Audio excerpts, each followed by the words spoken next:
Just record that to the cloud. That's fine. We haven't even started like the workshop yet, but Okay, perfect. Wait, yeah, then we can like move to the next like slide. all right. Awesome. So I just want to like ask the class or the group, like, what is your expectations for this workshop? This is something that I just want to like ask before we start the workshop, just to like let you know if we can like redirect you if there's anything that doesn't align with the workshop or you're expecting something that's like different. So we just wanted to know that. Feel free to share it in the chat or in person. We're more than happy to like know what your answer is.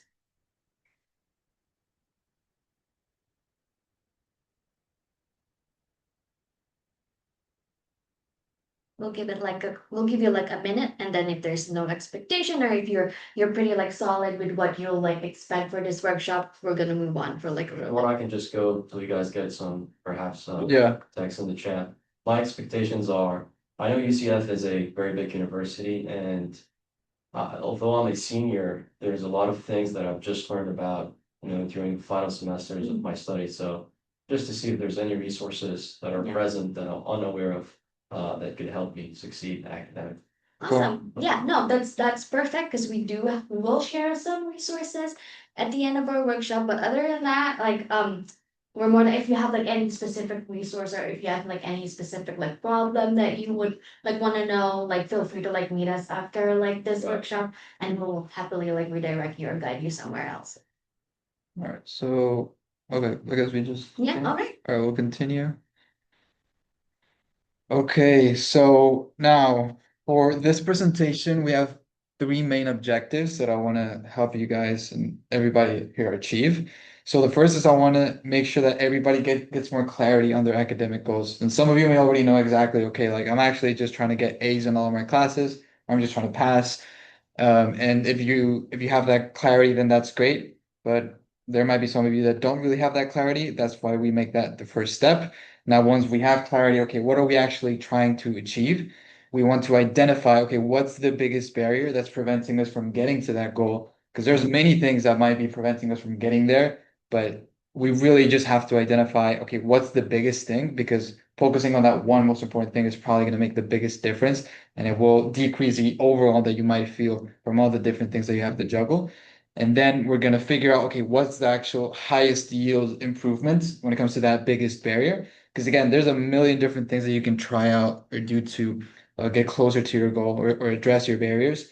But we really just want to focus on one or two of the main things that are going to make the biggest impact if you were to implement them like today. So that's the goal with this presentation. And the way that we are actually going to achieve those objectives is by doing a simulation from it as if we were having an academic consultation, like with any SARC coach, such as myself. So even though it's obviously not a one-on-one setting right now, it's going to be a simulation. I'm going to guide you guys through a series of questions that's going to help us reflect a little bit and get some clarity on those three objectives. So what's the goal? What's the biggest barrier? And what can we actually do to overcome that? So that's going to be this first section of the presentation. So, oh, by the way, do we have the printed worksheet here? But Go for it. I'll okay, get it.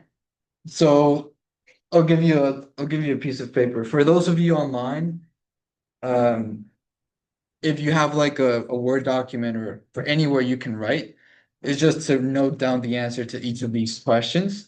So I'm basically going to ask a series of questions and just try to reflect a little bit on them and try to write them down anywhere that you can. But let me just bring out a piece of paper real quick.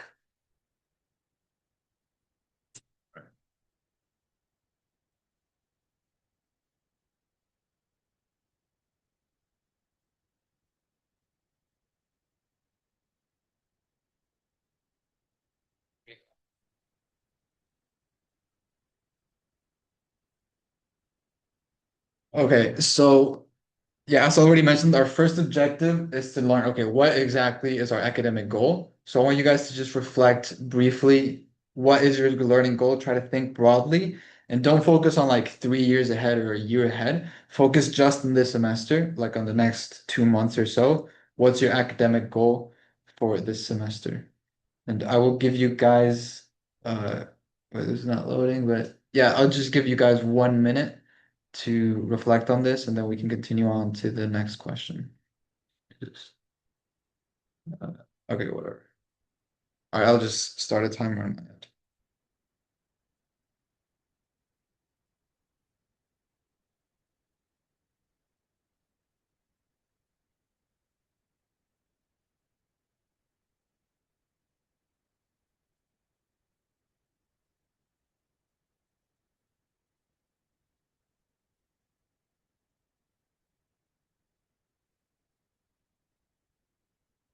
And if you have any questions, feel free to check in the chat, or you can just unmute yourself and speak up if you want.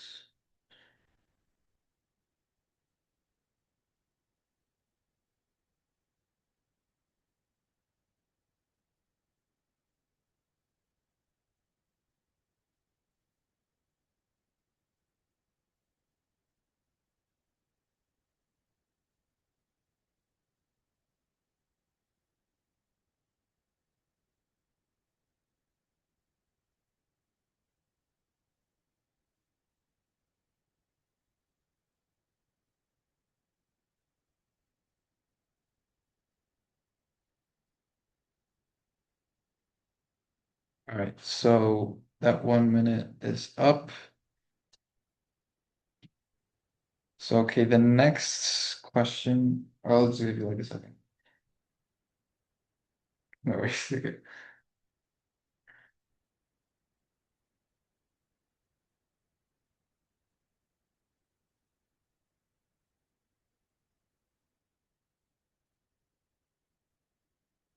So now that we have uh, at least gained some clarity and started reflecting on what the actual goal is, the next thing that we're going to try to do is reflect a little bit on the barriers. Okay, what's actually holding us back from achieving that goal? So I want you guys to reflect a little bit and try to answer this question of what do you think is holding you back from achieving that goal? And the here you don't try to like worry too much about the quality of the barriers that you list out. This is more of a brain dump. You just trying to get down as many barriers as you can think of. So prioritize quantity, not quality. You just try to note down as many barriers that you think might be preventing you from your goal. Yeah, just get down as many as you can and don't think about it too much. Don't stress about it. I'll give you guys another minute to just note down as many as you can think of. Well, the video's not working, so I'm just using time. Like it, click it, it says. Huh, let's see.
All right, So we're good. we're going to attach like two files here. It's basically what it's the template that we have.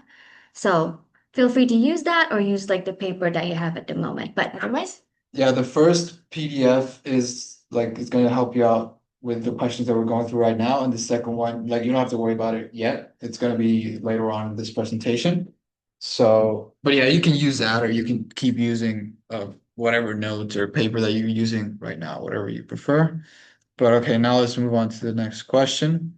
Okay, so now that we've listed out as many barriers as we can think of, And that's great. We've listed out all the ideas, but now again, we can't really focus on all those different barriers at the same time. Now, what we want to do is prioritize, okay, what is the biggest barrier? So from your list, try to circle what you think is the biggest barrier. And don't worry about it too much. Try to go mostly on gut feeling. Like don't because it's very hard to really like, okay, this is objectively my biggest barrier. Oftentimes it's not very clear and there's often multiple. So just try to go on gut feel. Okay, what do I think is the biggest barrier? And just circle that one. So again, I'll give you guys like a minute, 30 seconds to just circle one that you think is the biggest one.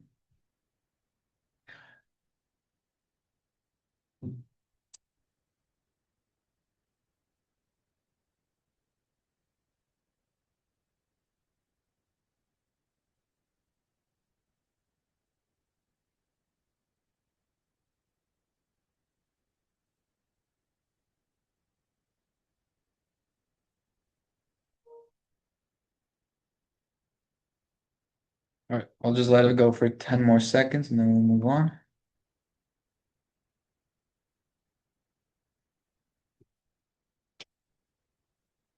Oh, okay, perfect. So now that we've identified or at least gotten an idea based on gut feel, okay, what is actually the biggest barrier that's holding us back? I want you to actually, okay, now we're going to provide evidence. We've selected the barrier on gut feel, but I want you guys to think about, okay, why exactly did you choose this as your biggest barrier? What real world experiences, what scenarios in your life have made you go, okay, this is something that's an actual real barrier for me. So try to provide as much evidence as you can to back up your selection, essentially. So we're gonna Is it for the biggest barrier for or? the biggest Okay. barrier. Yeah, it's so provide that evidence only for the biggest barrier. I'm gonna give you guys another minute. Okay.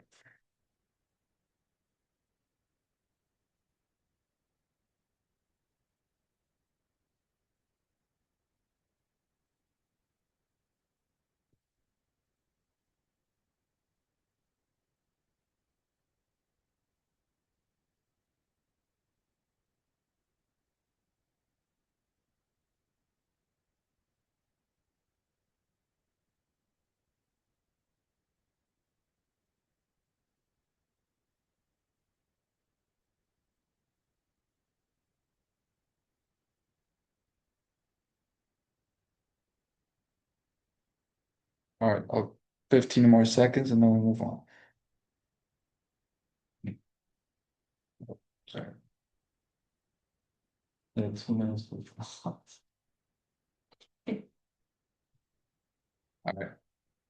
Okay, so great. Okay, so now let's reflect a little bit on what we have. We have our goal. We've listed as many barriers as we can when it comes to what's actually holding us back. We've prioritized, okay, what the biggest barrier actually is, what we should really be focusing on. We've provided evidence as to, okay, is this really the biggest barrier? Because oftentimes we can have some biases as to what we think the biggest barrier is. But in reality, if you take a closer look at your situation, you really try to provide that evidence, you might realize like, hey, this might actually not be as big as I expected. Or you might realize like, hey, yeah, this is definitely the thing to work on. So that's great work so far. And now that we've identified, okay, what's the biggest thing to work on? uh, we want to categorize it because depending so on the category that we place the variant into, it dictates how we're going to handle it and how we're going to solve it. So these three are what we call learning dimensions. A learning dimension is essentially like factors that contribute to your ability to learn. So if you think about it as a video game, you can think, okay, like a video game, a character has like the stats of strength, agility, speed, these are essentially your stats when it comes to learning. So these are the three main ones. I'll provide like a brief explanation of what each actually means and some indicators that might tell you, okay, this is the category that my barrier falls into, so that you can categorize your barrier. And then I'm going to provide some strategies that you can use depending on how you categorized your barrier. So, okay, I'm going to first explain self-management briefly. Essentially, it's very self-explanatory. It's the ability to organize time, energy, just admit someone, and habits It's what we traditionally call of as like, okay, how organized are you? How hardworking are you? How on top of your stuff are you? And some indicators that your biggest barrier might fall under this category is, for example, you might procrastinate a lot, or you might struggle to focus. You might find it that it really takes a lot of effort, or it's not very consistent where you're able to get into focus and maintain that for a long period of time. And the last indicator is that you struggle with being consistent. For example, you might want to like pick up a habit, like going to the gym or something like that, and you might be able to stick to it for a couple of weeks, but but you rarely are able to really maintain that habit across months or even years. If you resonate with those statements, then it might indicate that your biggest barrier falls under this self-management category. Now, the second one is called deep processing. And this is essentially your ability to take information in and organize it quickly and meaningfully. So, like in colloquial terms, this is what we typically refer to as intelligence. Like people who have high deep processing are what we refer to as being intelligent because they can just absorb a lot of information and immediately organize it in their heads and apply it meaningfully to solve different problems. So that's essentially what deep processing is. And this is like a category or a stat that most people need to work on as a priority. So don't be surprised if your berry might fall under this. And some indicators are that you have a high rate of forgetting. And that what that means is that like if you go into the lecture and coming out of the lecture, like a day later, you might feel like you've already forgotten like 70% of what was talked about, which is a very common experience. That might indicate that the deep processing is an area that could use some work or might be like a top priority. And then another indicator is that you can memorize facts, but you struggle with problem solving. So you might be one of those people for subjects with like biology or stuff like that was like mostly fact-based memorization. You might be able to do fine, but when it comes to the more problem-solving complex classes, you really struggle to solve those problems or apply that information in more complex ways. So if you really resonate with those indicators, then deep processing might be the barrier, I mean the category that your barrier falls into. And now lastly, retrieval, which actually goes hand in hand with deep processing. Like if you have high deep processing, you'll probably be good at retrieval as well. So, but it is worthwhile to separate them into their own categories. So retrieval is basically information, like taking information out of your brain. Deep processing is your ability to take information in and keep it.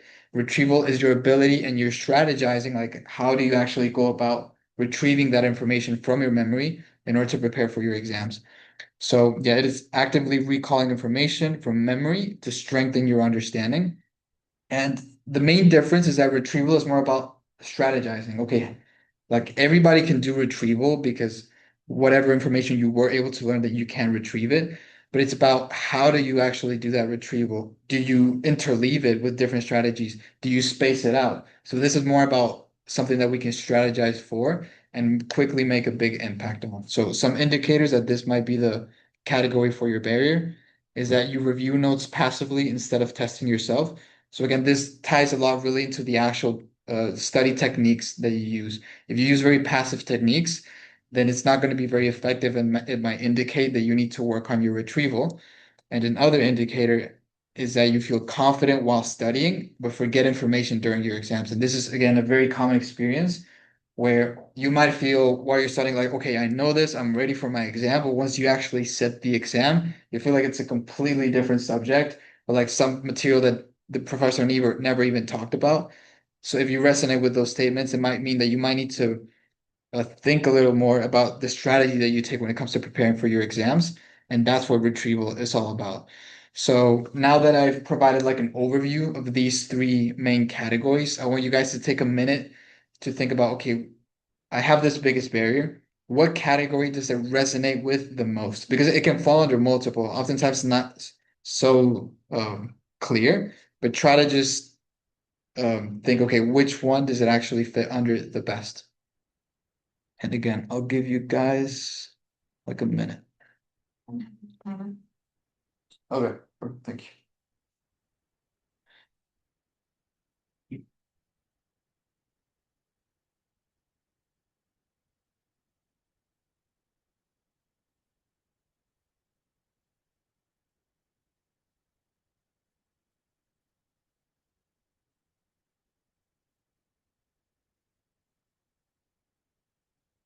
Actually, I will leave this on in case you guys want to like read it again.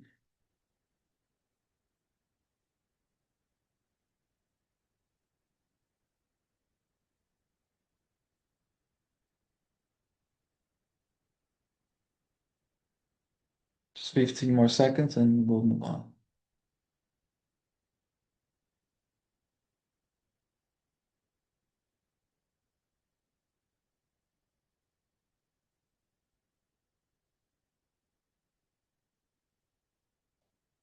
Okay. So now, okay, now that we've categorized the actual barrier, before I start introducing, okay, what are the actual strategies that I and other coaches tend to recommend depending on the category. I want you first to reflect, okay, what do you think your next step should be? This is going to be very helpful so that you compare and contrast, okay, what was my idea when it comes to what I should do versus what are the, like, what am I recommending? Because oftentimes you have a much better insight into your actual life and what works for you, what doesn't, than I do. So oftentimes what I might recommend might not be the best thing for you to work on. It's actually something that you can come up with yourself because you have a much better insight into your own life, right? And by comparing and contrasting my recommendation with what you come up with, you might be able to find like a middle ground that mixes both of them, which is going to make it that the strategy that you implement is actually even more effective for you than if I were to just give you a blank slate recommendation. So just take again 1 minute to think about what do you think your next step should be? What advice would you give others that were in the same situation or had that same barrier if they came to you for help? So yeah, I'll give you guys a minute for this as well.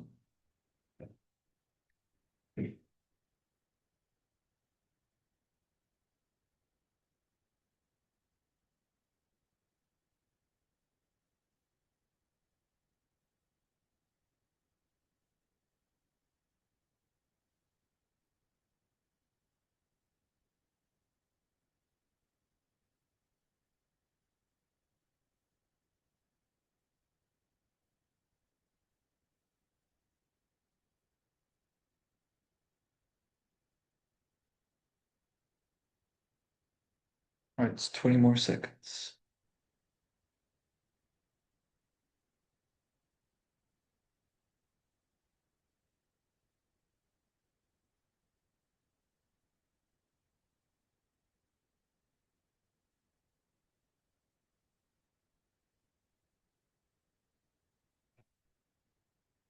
Perfect. So great. Well, we're basically done with this part of the presentation. We've reflected a lot. Even if we were to stop the presentation here, I believe it would be helpful because I could spend the entire hour just telling you about a lot of different strategies and all the different things you can try out, but it's basically worth nothing and it's just going to leave you more overwhelmed.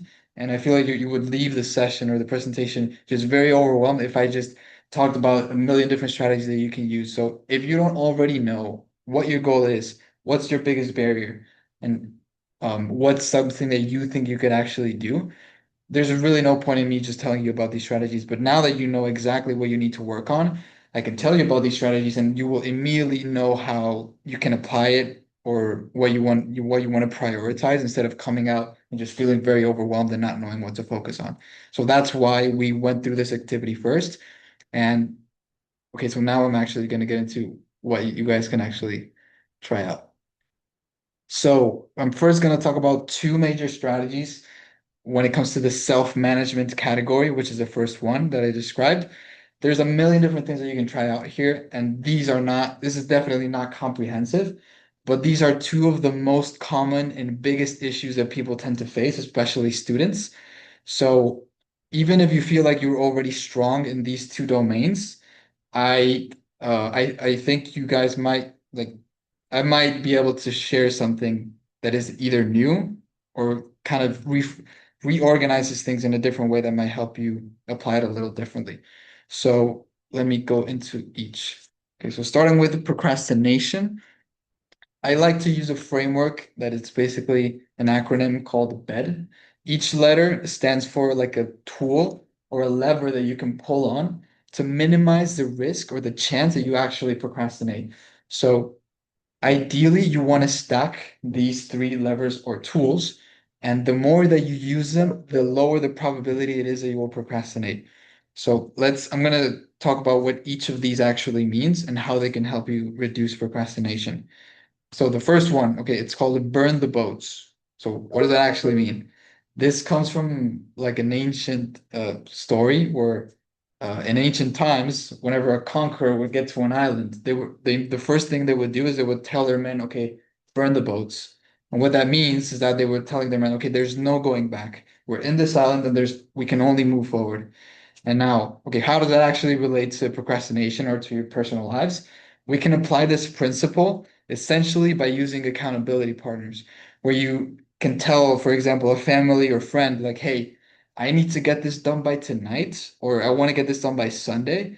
And like I want you to hold me accountable. And oftentimes, just the act of telling that person, like, hey, I need to get this done by a certain date and time, especially if you value the opinion of that person, is oftentimes enough to just motivate you to do it. However, if you find that that's not enough, what you can actually do is tell someone like a friend, like, hey, I need to get this done by tonight. If I don't get it done, then you can take $10 away from me, or you can take my phone for a few days, something like that.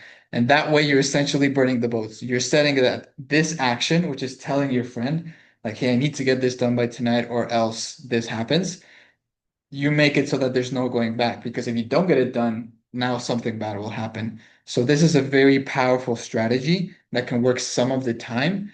However, it's not always applicable, and using it as in isolation is usually not a great strategy. So you ideally want to pair this up with the other two that I'm going to talk about, but I do want to introduce it first because it's probably the most powerful one, in that if you use it, you're probably gonna get it done if the like punishment is like big enough. But as I said, ideally you want to pair it with the other two, which is they're probably more important. So the second one is environment. What it means is that you want to optimize your environment as much as possible to make it so that the undesirable actions, for example, eating a certain snack or playing on your Xbox or going on social media, those undesirable actions are as hard as possible to do. And the desirable actions, like going to the gym or studying, they're as easy to do as possible. I'll give you examples because that might seem a little abstract. Like I'll use an example that's very common with a snack. If you want to stop eating a certain snack every time you go to the kitchen, but every time you open the counter, the snack is just right there, then it's very easy to just grab a snack and eat it. So the undesirable action is very easy to do. So you're probably going to do it very often. And the way to actually eliminate that bad habit is by, for example, you can take that snack and put it somewhere that's hard to reach. So if you put it on top of the counter, now every time you get that craving, um, it's harder to get it. So you have some friction between your desire and the action. And that friction often makes it so that you're actually too lazy to just engage in that bad habit. So you're like, okay, I want this cookie, but I really can't be bothered to like reach all the way up or get it like a staircase to actually reach it. So that friction that you've introduced to the undesirable action is oftentimes enough to break a ton of bad habits. So that's the principle that you want to apply. Like another example I can give, if you want to start playing the guitar, like as a habit, but your guitar is actually stored away in your garage. So every time you want to play it, you have to get up, go to your garage, take it out of the case, go back to your room, and then you start playing. That's a lot of friction in order to actually get started in that action. So we want to decrease that friction as much as possible. We want to make it as easy as possible to engage in that desired action. For example, instead of leaving the guitar all the way in the garage, you can just leave it right beside your desk or right beside your bed where you tend to be, so that every time that you want to actually start playing the guitar, you just reach for it and it's very easy to start playing. So you've reduced all of that friction, which makes it much more likely that you're actually going to engage in that desirable action. So yeah, just every time that you either want to break a bad habit or start a good one and keep it consistent, think back to, okay, if I want to break a bad habit, how can I introduce as much friction as possible into this action that I want to stop doing? And if you want to create a good habit, how can I reduce the friction as much as possible? So that's E. And again, that's probably going to make the biggest difference and you want to try to apply it as much as possible. And paired with the accountability partner, this can be very, very powerful and is oftentimes enough to reduce most types of procrastination. But this third one ties in with the environment. Okay, so in order to actually be able to focus or engage in those desirable actions, you first need to know and have awareness of what's actually preventing you or what that friction that's preventing you from engaging in that desirable action even is. And oftentimes we don't even know what it is. So this is where this distraction sheet comes in. Every time you get distracted by anything, you want to just write it down, either in a note or in a piece of paper, or wherever you want, because you want to start building this awareness of what's actually where that friction even is. And once you've identified it, you can actually start to reduce it or eliminate it through the environmental modifications. So this ties in with the E because this helps you gain the awareness of hey, what's actually distracting me or what's preventing me from engaging in this desirable action. And once you've actually identified it, you can start to make changes with that E. So this is essentially the framework that is very, very powerful to reduce procrastination. It's simple in the surface in concept, but the hard part is actually applying it enough so that you see the difference. Because a lot of people, what they do is just apply it a little bit or just apply enough of it to for them to feel like, okay, I've used it. But the benefit really comes from trying things out and seeing what works, what doesn't, because this is what's probably going to happen. You're going to introduce some friction into an undesirable action, and you're going to realize that it's not enough, that you still just overcame that friction and you still engage in the bad habit. And oftentimes people are like, it didn't work, right? I introduced friction, I still did the bad habit, therefore it didn't work. But that's actually the wrong interpretation of it. What you want to do is, okay, if that friction wasn't enough, you simply want to add more friction. You want to think about, okay, how can I make it even harder to engage in that undesirable action? So applying it as much as possible is what's going to bring you the benefit, not just applying it a little bit. So that's going to be the most important thing here. But yeah, every time you have a habit, good or bad, that you want to change, think back to this framework, and I promise you, you're going to see results. Okay, so any questions so far? You can check them in chat or unmute yourself if you want.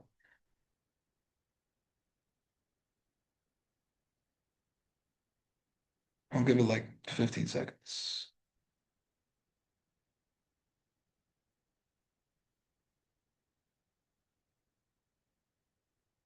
Okay, let's move on. All right, now, so that's when it comes to behavior change. That's the framework that you want to go back to as much as possible. Now, the other category that makes a big difference when it comes to just being able to keep up with everything is how you actually go about prioritizing your task and your task management, which is the second category.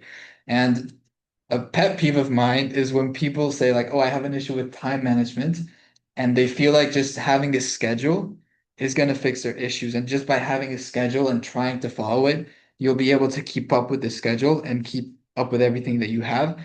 And don't get me wrong, a schedule is oftentimes helpful if you don't have one, but the benefit is very, very, very limited. And it's oftentimes just a marginal benefit that it provides. But what actually brings about the biggest benefit when it comes to how you actually organize everything you have to do is actually prioritizing deliberately everything you have to do, all your tasks, and using a systematic process to actually do it and not just leaving it to your, like, okay, I think I should do this first, or just based on your intuition. That can work some of the time, but it oftentimes is not the most effective way to go about it. So actually, I want to ask real quick, have any of you guys heard of the Eisenhower matrix? Have you heard of it? Yes. Okay, perfect. So I want to, if you guys have heard of it, you can like give a thumbs up or say yes in the chat. I want to get an idea of how familiar we are with this.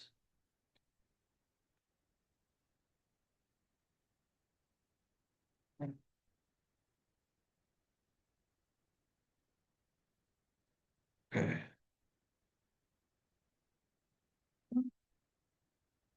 Okay, so a few of us are familiar. Okay, so I'll introduce it for the people who are not aware of it. And I'll actually for those of you who are already aware of it and are already using it, I'll tell you how you can even use it better because there are some limitations to the Eisenhower matrix that are not very well known. So first of all, what is the Eisenhower matrix and why is it important? So again, what's going to make the biggest difference to your ability to actually be able to keep up with everything is how you prioritize what you do. So what do you do first? What do you leave for later? What do you not do at all? What do you delegate? And this matrix is basically a system that you can categorize all your tasks into one of these four quadrants. And based on that category that the task falls into, you decide what to do with it. So the first thing, like if you're not already doing this, where you're taking like 5 to 10 minutes out of your day or every other day to deliberately think about, okay, how am I going to prioritize this? How am I going to do this? Then the best thing to do is just going to be to start doing it. So if that's you, then don't worry about the part of the limitations that I'm going to talk about too much because that might be a little overwhelming. If you're not already just taking time out of your day to systematically do this, then just focus on that. And that's going to make the biggest difference. So just briefly, the first category is important and urgent, and those tasks you want to do them immediately. Then some might fall into important but not urgent, and therefore you want to schedule a time to do it. But you don't want to leave it like on a whim to see when it happens. Then the not important urgent tasks, ideally you would want to delegate them, but as students, that's oftentimes just not possible because well, we don't have assistants or somebody to do the work for us. So for those tasks, I would still recommend that you think about for a little bit, can I even delegate it? Because sometimes you can. For example, you might have to go to the grocery store, but you might be very busy that day. So you can tell your roommate, like, hey, like if they're going, you can tell them, like, could you grab some things for me? So thinking about it for a little bit is sometimes beneficial because there will be some tasks that you actually can delegate.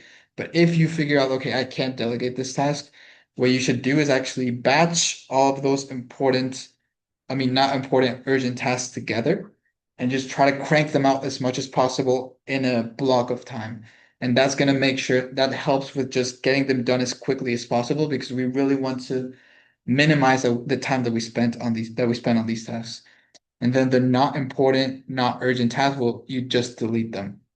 And this is, even though this is very obvious, it's very important because most people don't actually take the time to think about, okay, should I even do this or not? Like a lot of your time, if you take a critical look, you might realize that a lot of your time you're actually spending it on tasks that are not as important as other things, and therefore you should not even be spending time on them.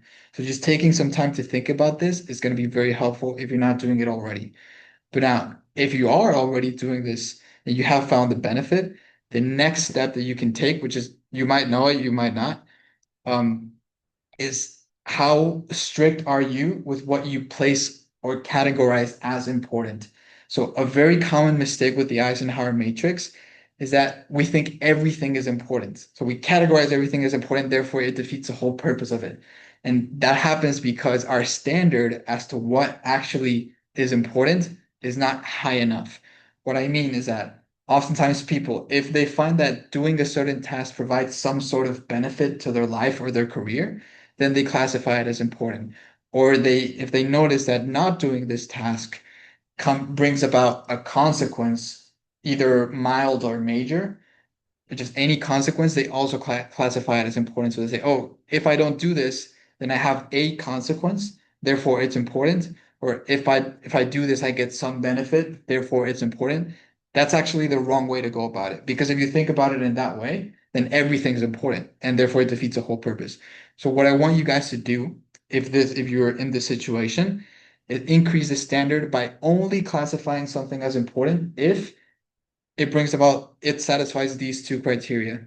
If you don't get it done, it brings about a serious consequence, not any consequence. It's a serious and significant consequence. And the second criteria is it a reversible? Is that consequence reversible? Because oftentimes there are like, yeah, if you don't get it done, there's a consequence, but you can oftentimes just deal with it or figure it out once the consequence comes about. So you can oftentimes reverse that consequence, and therefore it would not be as important as other tasks that the consequence is significant and irreversible.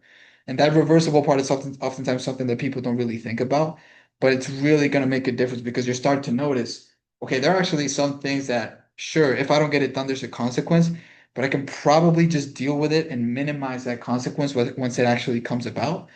So really taking this critical eye and increasing the standard by which you hold your tasks and what you classify as important is going to make the biggest difference because now you'll actually be able to classify and differentiate between the relative importance of everything. And therefore, your time will be, most of your time is going to be allocated to what's going to make the biggest difference. So if you're already using the Eisenhower matrix, and you resonated with that statement of classifying most things as important because it brings about some sort of benefit or a mild consequence, try to hold yourself to that higher standard. And I can promise you that you will notice that most of your time is much better spent. So yeah, that's what we do when it comes to task management. So that covers the two main things that I wanted to talk about when it comes to the self-management category. So if your barrier falls under that, again, I want you guys to compare and contrast what you thought you can do yourself. Like what was your next step that you thought yourself, and compare with what recommendations I'm giving so that you can find the actual sweet spot of what might actually work best for your individual situation. But now I'm going to move on to deep processing, which is the second category that we talked about. This one's a little harder to get better at and more complicated because with self-management, those are things that you can start to apply today and you will see the benefit today if you do it right. With deep processing, it does take a little more time and practice to start seeing the benefit. But I would say it's probably if you're able to really increase your ability for deep processing, meaning to absorb information and to store it into memory quickly, is going to make probably the most life-changing benefit. So it's worthwhile to spend the time to improve it if this is something that you classified as the most important thing to work on. Okay, so I'm going to explain briefly. Okay, I've talked about okay what actually is, which is basically like your ability to remember or understand and apply the information. But how do we actually improve that? The way we do it is by using this, which is called Bloom's taxonomy. I would also like to ask and get an idea. Uh, Who of you have heard of this Bloom's taxonomy? Just you can just say yes in the chat. Have you heard? No. No? Okay. So I just want to get an idea of where we are when it comes to this. I'll give you like 20 seconds. Uh, yeah. Thank you.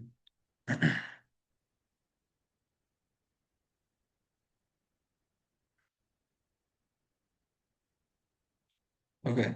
So it seems like most of us have not heard of it, so I'll explain what it is briefly. It's not very complicated, well, kind of, but essentially what Bloom's taxonomy is, it it places into a hierarchy the different levels of thinking that you can engage in while learning. So I'm sure you've heard of people tell you like don't try to just memorize or remember. Try to understand the material and that way you'll be prepared for your exams. Like yes, that's something better to do. As you can see here, it's a level above remembering, but it's still not a very effective way to learn material. So Bloom's taxonomy is important because it teaches you about the different levels of thinking that you can engage in and what you want to aim for. So we want to aim for this evaluating and analyzing level when we're studying. We want to be engaging in this type of thinking, and that's what's going to lead to the high retention, the deep mastery over the material. So knowing about this hierarchy is very important so that you can actually start to identify in your own studying, okay, what level am I habitually engaging in? And once you're able to recognize it, you want to try to aim one level above. So if you notice that when you're studying, you tend to just try to memorize everything, you should try to aim one level above me, actually try to understand the material instead of just memorize. But if you're already doing this, if you're already trying to understand, you should aim one level above, which is to try to apply the information. If you're already doing this, once again, you aim for the level above that. But the problem and the difficult part is, okay, how do I know exactly what level I'm in? It's oftentimes not very clear, especially if we don't know what each level feels like when we're engaging in it. So that's what we're gonna do right now. We're gonna do an activity where I'm gonna introduce you, give you like a brief taste of what each level of thinking actually feels like where you're when you're doing it, so that when you're actually studying, you're able to recognize, oh, okay, I remember that this feeling is how it feels to engage in this level. And I remember how it felt to engage in this higher level. Therefore, now that you've recognized that you're in a lower level, you want to actually aim for a higher level. And of course, I will tell you, okay, how do you actually engage those higher levels? But that's the most important part is actually knowing how it feels to engage in each level so that you can monitor and adjust and therefore increase yourself to a higher level every time you catch yourself falling into a lower level, which is very common. So that's what we're gonna do right now. So that's essentially what I just said here. We're gonna do an activity, and the purpose is for you to learn how it feels to engage in each level of thinking. And from this activity, you'll be able to recognize your own level of thinking during your studying so that you can monitor and adjust accordingly. So let's start. And okay, as a disclaimer, this activity will require a little bit of effort from your part, like thinking, because that's what the higher levels of Bloom's taxonomy should actually feel like. If you don't feel like it's kind of effortful, it probably means that you're engaging in the lower levels. So we're going to go through each level. In the higher levels, if you feel some sort of cognitive effort, that's actually a good thing. It means that you're doing it correctly. So let's start with this level one. I'm gonna ask you to briefly just look at these words that are talking about learning science and learning how to learn. And I want you to just try to memorize them. Just try to remember, like through repetition or however you typically go about. Just that's the activity. Just try to remember these, memorize, and pay attention to how it feels. That's the most important part. So I'm gonna give you guys, oh, actually, you have a like that worksheet that has the words in case you want to use them. But I'll give you guys briefly 30 seconds to just try to memorize as many as you can. Don't worry, I'm not going to test you on this, so don't worry about it. It's just for you to get familiarized with that, how it actually feels. So 30 seconds will start now.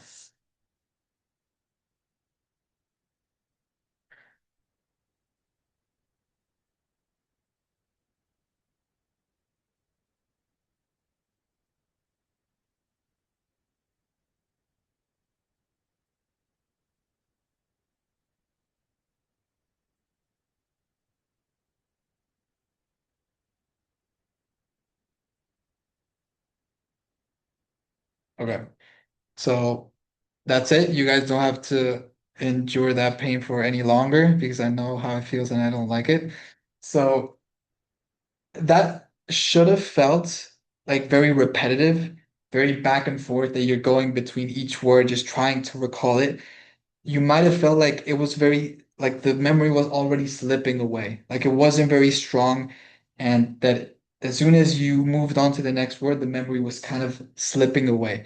So you should have felt that repetition and that uncertainty when it comes to your level of retention with these words. So that's how it actually feels like to engage in this level one thinking.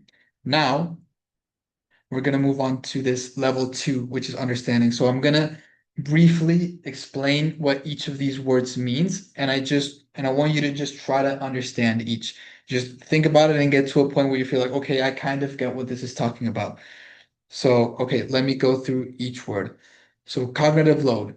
Cognitive load is essentially just what it feels when you're thinking effortfully. So, it's the cognitive feeling of effort.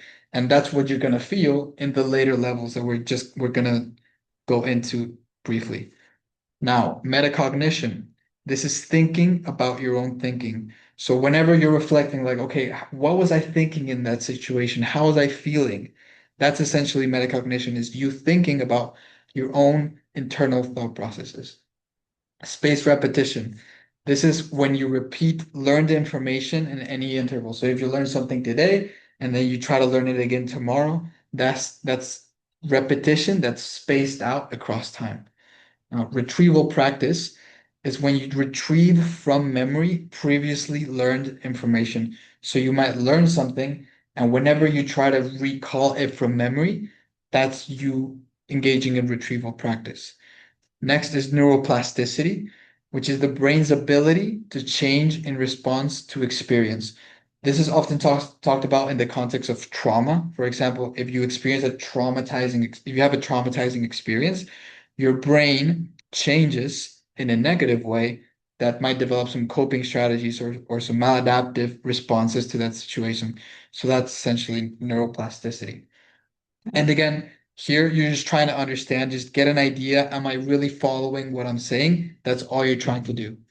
Next one is chunking. Chunking is a tool to increase retention of material where you're basically thinking about multiple ideas and thinking, okay, how does this relate? How can I create groups from this? For example, you might have 10 different keywords, and chunking would be creating two groups of five based on the similar ones. That's chunking. Now, desirable difficulty is effort that produces learning. And this is different from cognitive load. And the cognitive load is the feeling of effort, and desirable difficulty is any cognitive load that is actually something that we want, that actually is going to help us learn the information, as opposed to some cognitive effort that might not be helping us at all and is not beneficial. Now, working memory, I'm sure you've heard about this before, is just another term for short-term memory. So I'm sure you guys will be able to understand that quickly. And the last is schema formation, which is basically when you form a web of information in your brain, is when you think about how multiple concepts are related to each other, and therefore your brain creates a dense web of information that's connected. And when you form that, that's essentially schema formation. Okay, so we're done with this part of the activity, and I want you guys to reflect a little bit on how it felt. It should have felt very passive. Like it actually didn't require nearly as much effort as remembering. It was actually quite boring. You might have started yawning or gotten distracted. That's normal. That's how this should feel like. And that's how it feels when you're just trying to understand. And as you can see, like it's better than remembering because you actually know what's going on, but it's still not very effective because it's very passive and it really doesn't maintain your attention. So that's how this level two, which is still a very lower level, feels like. So anytime you catch yourself engaging in this understanding passive level, you want to notice it and then you want to try to adjust to a higher level that we were about to get into. Okay. So now this level is the first one that I would actually consider to be effective thinking and learning. And if you're engaging in this type of thinking that I'm about to introduce you to, it means that you're doing things correctly. You want to try to aim for this level of thinking during your learning as much as possible. So you really pay attention to how you're thinking and you're learning. If you realize that you're at a lower level, you want to immediately switch and at least reach this level of thinking. So I want you guys to know how it feels like so that you know what your goalpost is essentially. And the way that I'm going to introduce you to this type of thinking is by asking you to actually chunk, which is what we talked about in this previous understanding. So from these 9 keywords, I want you to try to group them into groups that have at most 4 keywords. So one group can't have more than 4 keywords. And yeah, that's going to be the task. Look at these 9 keywords. I'm going to leave the definitions up just in case you need to refer back. But try to create 2 to 3 groups out of these keywords. And of course, the things that are grouped together are the ones that are more similar to each other. So I will give you like a minute to do that now.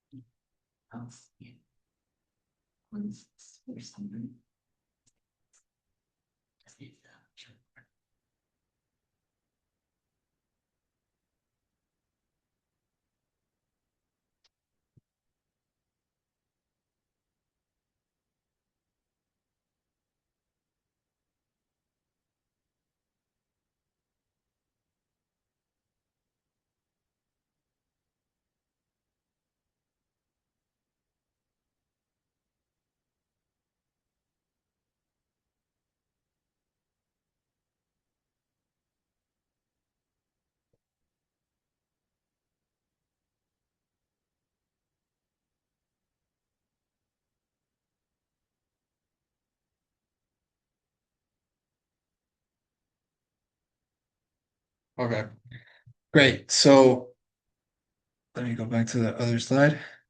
This should have felt a lot more effortful.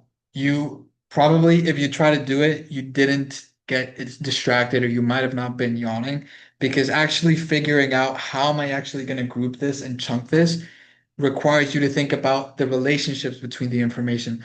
How is it actually like, how are these keywords similar? How are they different?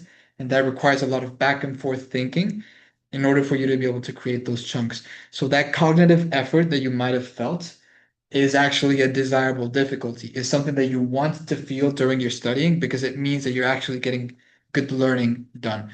So whenever you're studying, aim for this. Tell yourself, okay, I have these 10 concepts to learn. How can I group them into three different groups? That's your task. And by giving yourself that prompt, you're going to force this higher level of thinking that's going to lead to good learning.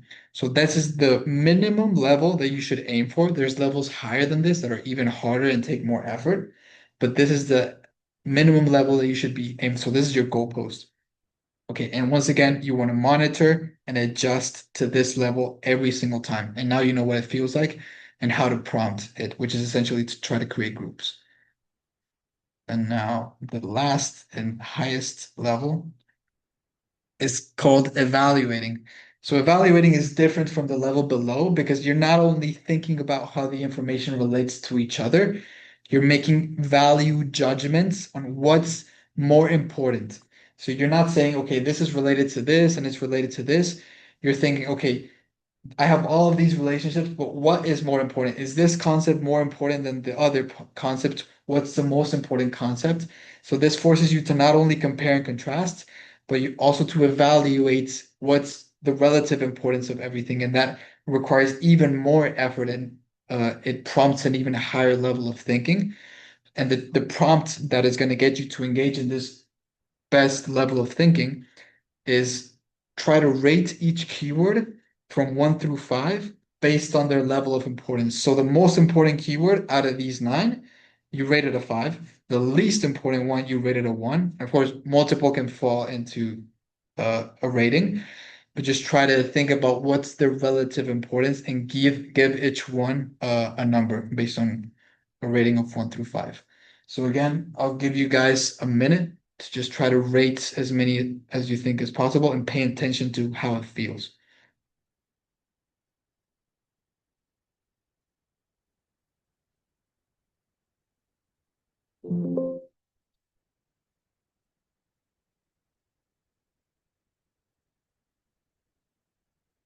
Oh, and I'll leave the definitions up in case you.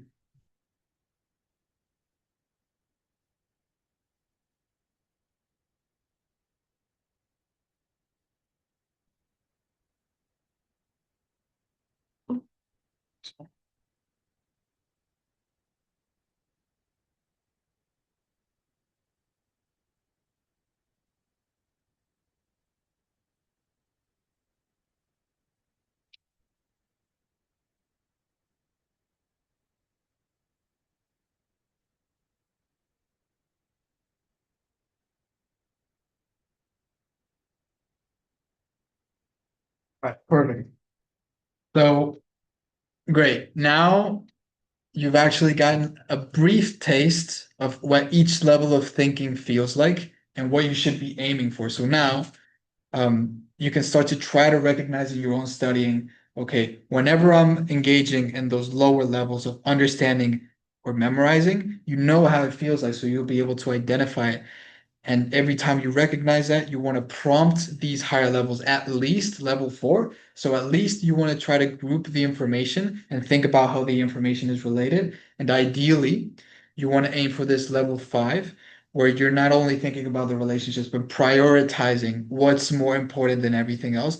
And that forces a deeper level of thinking that's going to lead to greater retention and deeper mastery of the material. But once again, this level 5 might have felt overwhelming if you're used to level 2. So if you're used to level 2 and 1, you want to aim for level 4. That's going to be hard, but not too hard. So you want to stay at that level. And once that level starts feeling comfortable and you can do it a little more naturally, you can then start aiming for this level 5 thinking. And in short, there's many, like it goes a lot deeper than this, but in the biggest picture way, this is how you improve your deep processing. You want to spend as much time as possible in these higher levels of thinking, and that's what's going to lead to the retention and the mastery. So I want to leave you guys with this takeaway, which is that, again, every time you recognize you're at a lower level, you want to engage just one level above. You don't have to reach the highest level because it might be very overwhelming. Just aim for one level above and then try to go up gradually. And now these are some resources in case you guys want to dive deeper into everything that we've talked about so far. So we have SARC, which is us. So we have ACE, which is what I do. We have where we have one-on-one consultations with students. We have SI, which is Supplemental instruction. supplemental. Sure. Yeah. Right, it's more like course specific tutoring. So it's not about general study strategies, more specific, focused on a certain class. And then we have peer tutoring, which is again about specific classes. And we also have UCF Academic Advocacy, which is similar in that they help you with um, like learning related issues, but they're mainly focused on college. Actually, Yeah, academic advocacy is mainly if you have like any problems with your student holds. So just anything that like is outside of like any academic related stuff, but it's still academic like issues, you can refer or we can refer you to academic advocacy. right. And one final resource that I want to leave you guys with in case you're interested is this YouTube channel from a guy called Justin Sung. Basically, most of what I talked about today, I learned it from him, and you can go a lot deeper into this. So if you guys are interested in learning more about this, that's the resource that I would highly recommend besides the UCF resources. And this QR code is going to take you to a website from UCF that includes more information about learning skills. Okay, I'm gonna, well, yeah, in summary, we talked about the BED framework for procrastination. In task management, you want to try to use the Eisenhower matrix and be very strict about what you classify as important. And when it comes to learning skills, you want to use Bloom's taxonomy of the different levels of thinking to improve your deep processing. Oh, okay. Oh, sorry. Skip that one. There. So we'll have like more resources, but we'll just briefly talk about since we are international students, we also recommend going to the writing center. So if you have troubles with like writing in English and stuff like that, we definitely recommend going to the writing center. It's also for free and it also gives you like one-on-one like one-on-one 1 hour session to make sure that your essay writing is correct. Make sure your grammar rules are like in place because I know that every language is a different like subject verb agreement. Like in Tagalog, that's different. They have a different grammar in terms of like English. So we definitely recommend going to the writing center for that. There's also the Math Success Center if there's any courses that's not available through SARC. And if you are somebody who's struggling financially, we also have the Night's Pantry. And then if in terms of like any health related stuff or mental health related stuff, there's the Student Health Center, there's CAPS, and also there's SARC, which is us. And we also have like again health related stuff, the resident wellness center, which is the gym. We also have the WIPS, which is the also another health related stuff, which they recommend you nutrition, stress management, any like free like cooking advice or free cooking resource. They also offer that for you. There's also career services and UCF Care. So UCF Care is basically like your overall well being. If you are well, if you think that you're it's like if you think you're feeling unsafe, you definitely have to call UCF Cares. And there's also UCF Career Services, which definitely, it's more on like really it's more on like professional development, which is your resumes, your how to write your resume, how to like do a proper interview and stuff like that. But other than that, feel free. I don't know we're running over doing an overtime here for the workshop, but if there's anything that's not included in the workshop, we will include our email address here. But other than that, if you don't have any questions, you are free to go. Feel free to scan the QR code. Again, if you come to the workshop late or if you came to the workshop late, um, feel free to like email us about anything, any questions that you think you might have missed. But if you are here and you're on here for like a required like attendance, a mandatory like requirement for your professor, feel free to scan the QR code so your attendance will be marked. But other than that, thank you so much for attending this workshop. We really appreciate your participation and your presence here in this workshop. Thank you. Thank you. Oh, I think there's a question in the chat. Let me just, it's not letting me click. Okay, go ahead. Let's see. Yeah, why? Let's see, let's get one more full stop here.